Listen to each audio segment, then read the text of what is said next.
देखो ये एक सिस्टम दे रखा है और जो भी क्वेश्चन दे रखा है कि इस ब्लॉक और इस ब्लॉक के बीच में नॉर्मल रिएक्शन बताओ, ग्राउंड या ब्लॉक के बीच में नॉर्मल रिएक्शन बताओ, तो ये हम सॉल्व करते हैं। सबसे पहले हम नॉर्मल रिएक्शन दिखा लेते हैं। पहला क्वेश्चन क्या है कि find normal reaction between 30 kg and 40 kg। तो यहीं से स्टार्ट कर लेते हैं। देखो इधर मान लो ये लग रहा है N1, कंफ्यूज मत हो ना भाई थोड़ा। इधर मान लेते हैं ये लग रहा है N1 और यहाँ पे भी क्या लग रहा है N1। क्लियर है। ऊपर लग रहा है मान लो इस ब्लॉक पे, मैं साइड में दिखा रहा हूँ, पर ब्लॉक में लगेगा N2 और ये ब्लॉक भी इस पे लगाएगा N2। ऐसे ग्राउंड पर लग रहा है N3 और ग्राउंड इस पे लगा रहा है N3।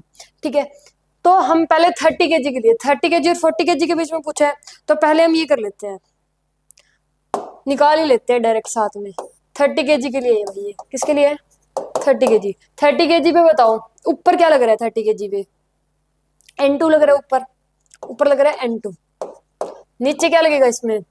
नीचे लग रहा है एक तो mg और एक क्या लग रहा है, ये 200 न्यूटन का फोर्स, ये भी तो नीचे लग रहा है, तो यहाँ पे क्या आ जाएगा 200। तो N2 की वैल्यू कितनी आ जाएगी? mg प्लस में 200 यानी कि 500। N2 की वैल्यू कितनी आ जाएगी? 500 न्यूटन। 500 न्यूटन। क्लियर है यहाँ तक? और इसने 40 kg और ग्राउंड के बीच में भी पूछा है क्या? देखो इसने 40 kg और ग्राउंड के बीच में भी पूछा है, तो यहां से हम ये भी कर सकते हैं। कैसे करेंगे? नहीं 40 kg की बनाएंगे तभी करेंगे ना ये तो, हाँ तभी करेंगे 40 kg की बनाएंगे जब। ये इतना क्लियर है। अब नेक्स्ट 30 kg और इसको रफ कर दूंगा, कंफ्यूज तो नहीं हो जाओगे। 10 kg और 20 kg। देखो ये ना बहुत छोटा है, तो इसलिए हम एक एक इंडिविजुअल निकाल रहे हैं। कैसे निकाल रहे हैं देख लो, अलग अलग नॉर्मल रिएक्शन मान के और अलग अलग निकाल रहे हैं। मान लो अब 10 kg और 20 kg जो पूछा है, तो यहाँ पे मान लो ये लग रहा है N और नीचे भी लग रहा है, यहाँ पे मान लो इस पे लग रहा है N2 और ये भी लगा रहा है N2। नीचे लग रहा है मान लो N3 और ऊपर भी क्या लग रहा है N3 और इधर लग रहा है N4 और इधर क्या लग रहा है N4। ठीक है, ऐसे मान लिया। अब किसके लिए बना रहे हैं? 10 kg के लिए बनाए। 10 kg में एक तो नीचे लग रहा है 300 न्यूटन और एक क्या लगेगा mg की वैल्यू कितनी हो जाएगी 100 न्यूटन और ऊपर क्या लग रहा है N1 लग रहा है, तो यहाँ से N1 की वैल्यू कितनी आ जाएगी 400 न्यूटन। यानी कि 10 kg और 20 kg के बीच में जो नॉर्मल रिएक्शन है वो कितना है? 400 न्यूटन है। कितना है? 400 न्यूटन। अभी से रफ कर देते हैं। नेक्स्ट क्या बताना है? 50 और 60 के बीच में। तो ऊपर क्या लग रहा है? मान लेते हैं कुछ भी N1 लग रहा है और नीचे मान लेते हैं N1 लग रहा है, बस यहीं तक मान लेते हैं क्योंकि 50 तक बताने ना। 50 क्योंकि 50 kg की एफबीडी बना रहे हैं इसलिए 50 kg पे नीचे तो एक तो mg लगेगा, कितना हो जाएगा 500 न्यूटन और क्या लगेगा 400 न्यूटन का फोर्स लग रहा है नीचे की तरफ और ऊपर क्या लग रहा है N1। तो N1 की वैल्यू किसके इक्वल आ जाएगी 900 न्यूटन। किसके इक्वल आ गई है? 900 न्यूटन। क्लियर? ठीक है, अभी से रफ कर देते हैं सारे को।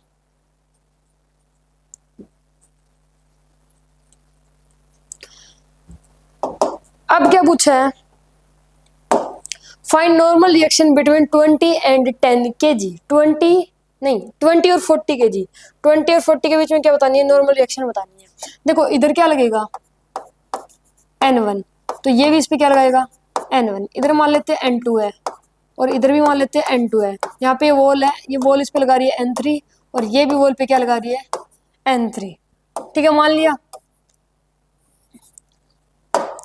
एक का नॉर्मल रिएक्शन निकाल लो, मतलब 20 और 40 के बीच में अगर हमने नॉर्मल रिएक्शन निकाल लिया तो वही 60 और 20 के बीच में होगा और वही 60 और वॉल के बीच में होगा। तो ये इक्वल ही चलते जाएंगे ना, यहाँ से N1 N2 के इक्वल आ जाएगा, N2 N3 के, है ना। तो इन सब के बीच में जो नॉर्मल रिएक्शन होगा वो सेम ही होगा। तो हम एक के बीच में निकाल लेते हैं। 40 kg की बना रहे हैं भाई, 40 kg इधर क्या लग रहा है 400 न्यूटन और इधर क्या लग रहा है N1। तो N1 किसके इक्वल आ गया 400 न्यूटन के। ठीक है, अब जैसे 20 kg पे इधर क्या लग रहा है N2 और इधर क्या लग रहा है N1, यानी N2 किसके इक्वल हो जाएगा, N1 के इक्वल। तो N2 की वैल्यू कितनी आएगी 400 न्यूटन। और ऐसे ही अगर 60 केजी का देखें तो इस पे 60 केजी पे इधर क्या लग रहा है N3 और इधर क्या लग रहा है N2, तो N3 की वैल्यू भी क्या आएगी 400 न्यूटन ही तो आएगी। तो सबके बीच में जो नॉर्मल रिएक्शन है वो 400 न्यूटन, 400 न्यूटन एंड 400 न्यूटन। समझ में आया? जो नॉर्मल रिएक्शन होता है इन सब के बीच में अगर इस तरीके से देखें तो वो सेम ही होता है। क्या होता है वो सेम। अब नॉर्मल रिएक्शन क्या बताना है, normal reaction between 10 kg and 20 kg, normal reaction between 10 kg and 20 kg। 10 kg and 20 kg का है। अच्छा ये वाला बताना है, रुको बताते हैं। देखो किस तरीके से करेंगे ये 10 kg और 20 kg के बीच में बताना ना। 10 kg पे मान लो ऊपर क्या लग रहा है N1 और नीचे क्या लग रहा है N2। ये किया नहीं, कर तो रखा है। सेम ही क्वेश्चन कैसे है, सेम ही क्वेश्चन है ना।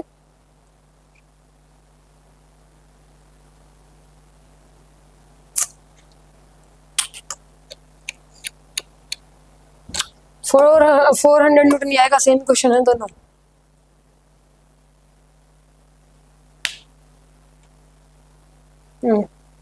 नेक्स्ट क्वेश्चन देख लो, find normal reaction between 60 kg and ground.